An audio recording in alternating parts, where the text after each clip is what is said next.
이게 뭐야? 얘나 이것 좀 봐봐. 뭐? 이 사건 들어봤어? 침대에서 1급 라돈 물질이 검출됐대. 뭔데 그게? 이게 얼마 전에 우리 할머니께서 음이온에 건강에 좋다며 침대를 사셨는데 응. 이게 지금 발암 물질인 거 아닌가 싶어서 너무 걱정했는데 이거 어떡하지? 나도 이 사건 듣고 찾아봤는데 전혀 걱정하지 않아도 돼. 왜? 왜 그렇게 생각하는 거야? 우리가 전에 공부할 때 일반인 선량 한도가 1mSv라는 거 기억해? 기억하지. 그거 중요하잖아. 응. 그런데 라돈이라는 물질은 1.5mSv로 일반인보다 1.5배 정도 더 많은 수준이래. 아 진짜? 그 정도야? 응. 그럼 별거 없는 건데? 그러면 일반인 선량한도보다 크니까 위험한 거 아니야? 아니야. 선량 한도라는 게 관리 기준을 뜻하는 거고 위험 기준이 아니거든. 음식이 유통기한처럼 말이야. 유통되는 기간인 거지 음식이 부패되는 기간이 아니잖아? 진짜? 이거 새롭게 알았네 이번에 보면. 그리고 사람이 자연적으로 받는 자외선, 햇빛, 그런 방사선량률이 평균 3.3mSv로 더 커. 진짜? 야, 신기하다. 그럼 걱정하지 않아도 되겠네. 그래도 라돈 침대에 방사선이 측정되기 때문에 라돈 침대를 방사선 폐기물로 처리해야 되는 게 맞지 않을까? 아니야. 원자력 법령에 의하면 라돈은 모노자이트라는 토륨 광석의 일종으로 자연 원석이기 때문에 방사선 폐기물로 처리하지 않는데. 그럼 그만큼 방사선량이 적다는 거 아니야? 맞아. D침대 야적장에서 방사선량을 측정한 결과 시간당 0.15mSv 정도가 검출됐대. 우리 한번 저 바위의 선량 한번 측정해 볼까? 그래, 한번 가보자.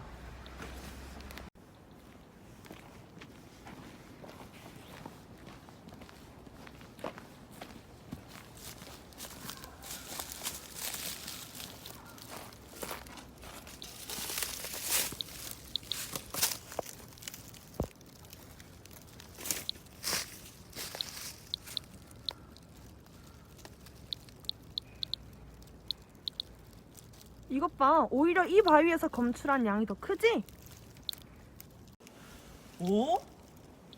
정말이네? 야, 오히려 라돈이 더 적게 나왔어.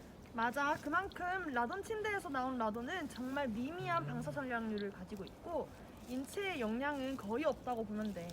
더 자세한 건 교수님께 여쭤볼까? 그래, 가보자. 자, 학생들과 함께 풀어보는 방사선 및 원전에 대한 오해 두 번째, 라돈 침대 방사능 유출 사건입니다. 2018년도에 큰 이슈가 되었죠. 2018년이죠. 언론에서 모 회사가 라돈 침대를 통해서 방사능이 많이 유출된다는 공포가 언론을 장악했죠. 그래서 몸에 좋은 줄 알았는데 라돈 침대 논란이라고 여러 언론에서 침대에서 라돈 성분의 방사능이 유출되어서 국민들이 많이 불안에 떨었습니다. 자, 라돈 침대. 라돈 침대는 D사에서 나온 침대고 D사의 침대에는 모노자이트라는 광석을 이용했죠. 옛날에 우리 어르신들 뭐 음이온 나온다고 몸에 좋다고 해서 뭐 게르마늄이나 이런 여러 가지 자연 광석을 침대 밑에 깐 거예요. 그게 이제 방사선이 나오는 라돈 침대라고 국민들이 상당히 불안에 떨었던 사건입니다. 자, 그러면은 침대에서 나온 라돈 뭐가 문제죠? 라돈은 자연 광석, 자연 방사선이면서 또 원전에서 우라늄을 쓰기 때문에 원전은 핵연료를 쓰기 때문에 우라늄에서도 라돈이 나옵니다. 그래서 우라늄에서 나오는 거는 라돈 222, 토륨 광석, 광석에서 나오는 거는 라돈 220. 이건 반감기의 차이가 있습니다. 그런데 이 라돈 같은 경우에는 인체에 어떻게 장기를 초래할 수 있는 방사능이 나오는 광석이다. 이렇게 해석이 됩니다. 자, 그러면 자연 방사선, 라돈 광석이죠. 라돈 방사선 광석, 모노자이트 광석인데 라돈 침대의 원인 물질은 바로 자연 광석인 토륨광의 일종인 모노자이트라는 자연 방사선 물질을 말하고 있는 거예요. 그래서 침대에 몸에 좋다는 음이온이 나오기 때문에 몸에 좋다는 이론을 접목해서 자연 상태에 있는 토륨광의 일종의 모노자이트를 침대 매트리스에 깔았더만은 거기에서 자연 방사선인 라돈이 나오더라. 그래서 라돈은 1급 발암 물질이더라. 이런 것이 이제 국민들을 공포에 떨게 했던 주장들이었죠. 자, 그러면은 라돈은 뭐 광석에서 나오느냐? 뭐 일본에 가면은 라돈 온천탕 음수로 많습니다. 3,000개가 넘죠. 여기에서도 다량의 방사능이 나온다는 것입니다. 왜? 자연 상태로 존재하기 때문에 광석은 라돈, 모노자이트, 토룡광 일종은 화강암이라든지 이런 바위 안에도 많습니다. 자, 우리가 받는 자연 방사선의 피폭 선량은 연간 3mSv, 지역에 따라서는 3에서 4mSv까지 받습니다. 국민 1인당 연평균 자연 방사선 피폭 선량은 약 3mSv인데 지각으로부터 땅이죠. 땅으로부터 받는 게 1.04mSv. 그 다음에 음식물, 빵, 식빵, 소고기 이런 데서 음식물에서도 자연 방사선이 나옵니다. 거기서 음식물의 섭취로 통해서 나오는 게 0.38mSv. 공기 중에 라돈가스, 라돈은 가스 상태로도 존재하기 때문에 공기 중에 우리가 일상생활 하다가 알게 모르게 공기를 흡입했을 때 받을 수 있는, 자연으로 받을 수 있는 피폭설량이 1.4mSv. 그 다음에 우리가 비행기를 타고 여행을 했을 때 우주로부터 받는, 우주 방사선으로부터 받는 설량이 0.24mSv 정도가 받습니다. 자, 이것은 한국원자력연구원 자료를 기출해서 만든 겁니다. 자, 그러면 우리가 이 자연으로부터 받는 방사선의 피폭, 우주선으로부터, 지각으로부터, 음식으로부터 라돈에 의한 피폭, 그래서 라돈 흡입에 의한 피폭이 52%도 가장 많습니다.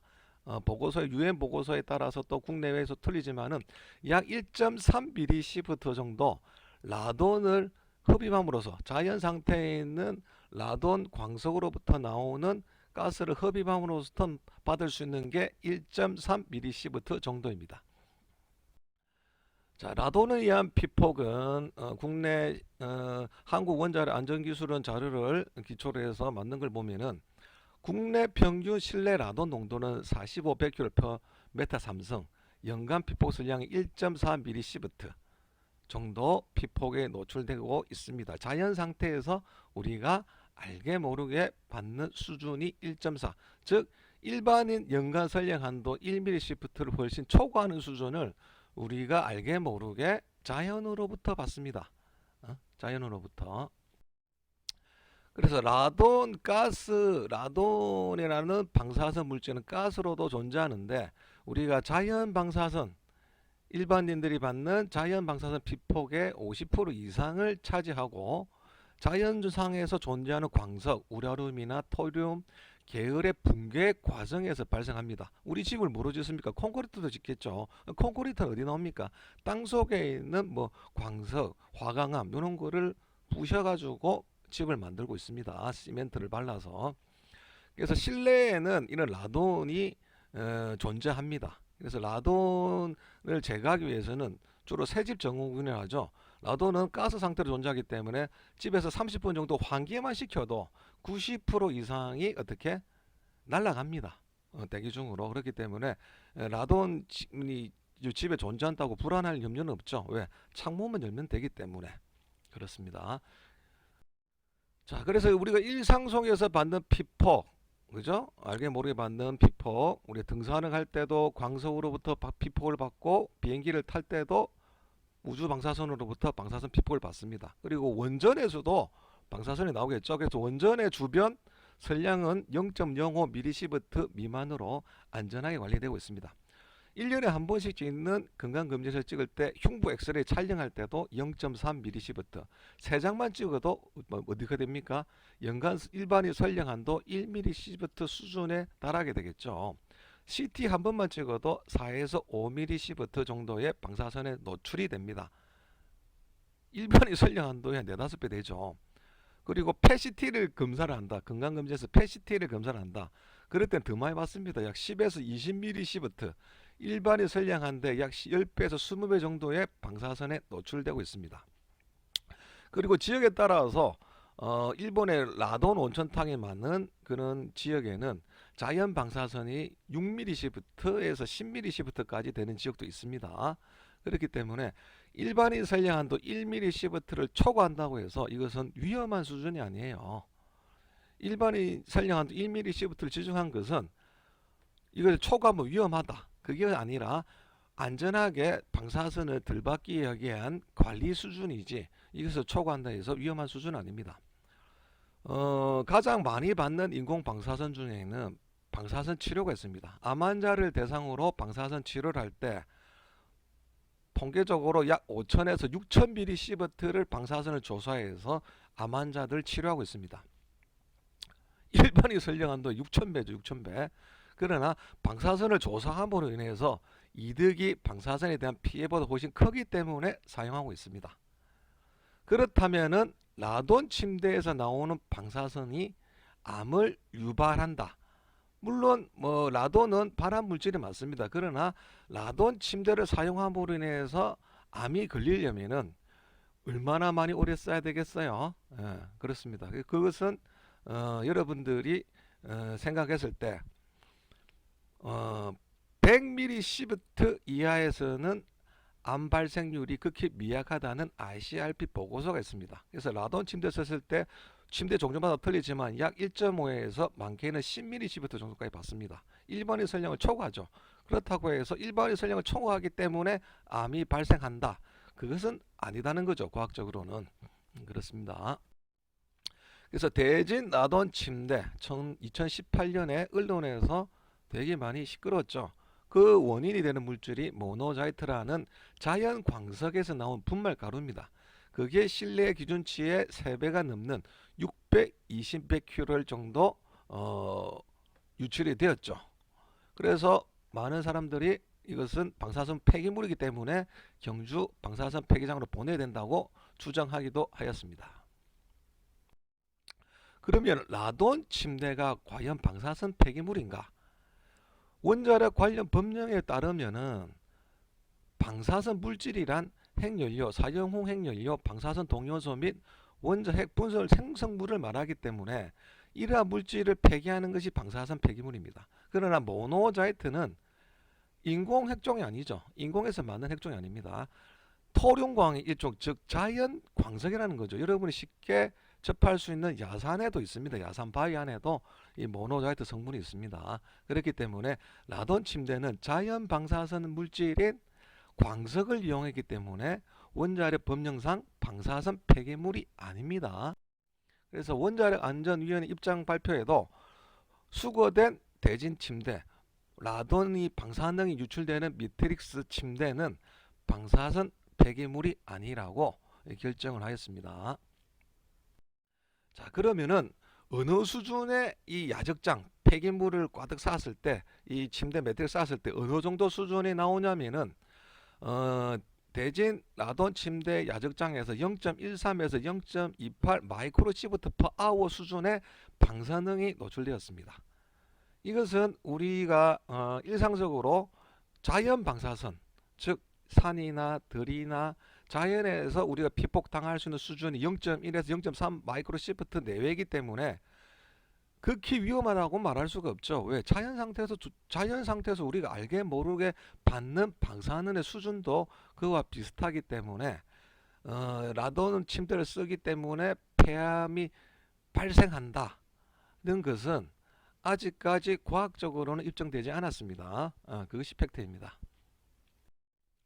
자, 인공 방사선, 자연 방사선을 비교해 볼 때 인공 방사선이기 때문에 위험하고 라돈처럼 자연 방사선이기 때문에 덜 위험하다는 것은 아닙니다. 결코 원전에서 발생하는 인공 방사선, 세슘 137, 아요단 131, 삼중수소, 자연에서 노출되는 방사선, 햇볕, 지각, 식품 등에서 나오는 자연 방사선, 라돈, 삼중수소 등과 같이 나오는 방사선의 피폭에 의한 영향은 인공이나 자연 방사선이나 똑같습니다.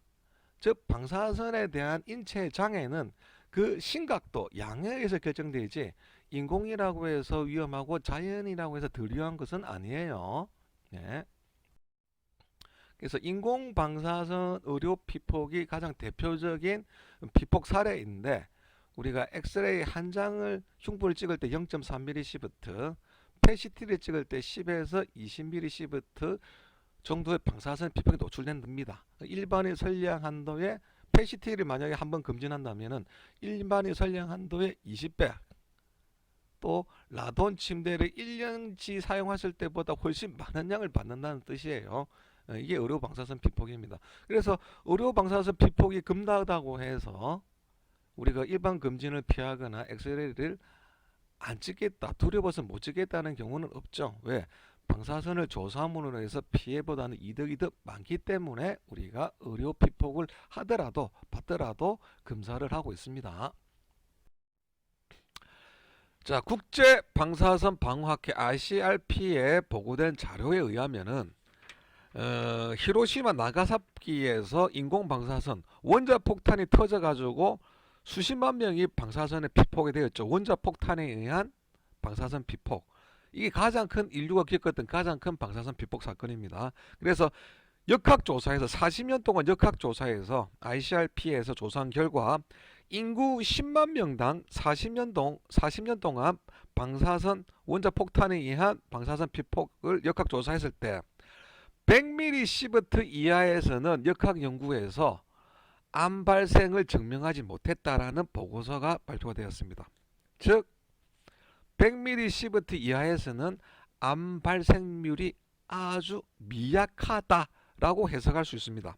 그래서 이 역학조사를 기준으로 위험이 관찰되지 않는 수준의 100분의 1, 즉 100mSv의 100분의 1 수준을 일반인 선량 한도 기준으로 설정하였습니다. 그래서 일반인 선량 한도가 1mSv인 것은 암 발생 위험이 관찰되지 않는 수준의 100분의 1을 관리 기준으로 정했는데 그게 일반인 선량 한도의 기준이 되었고, 위험이 관찰되지 않는 수준의 2분의 1, 즉 50mSv를 방사선 종사자 연간 선량 한도로 설정하였습니다.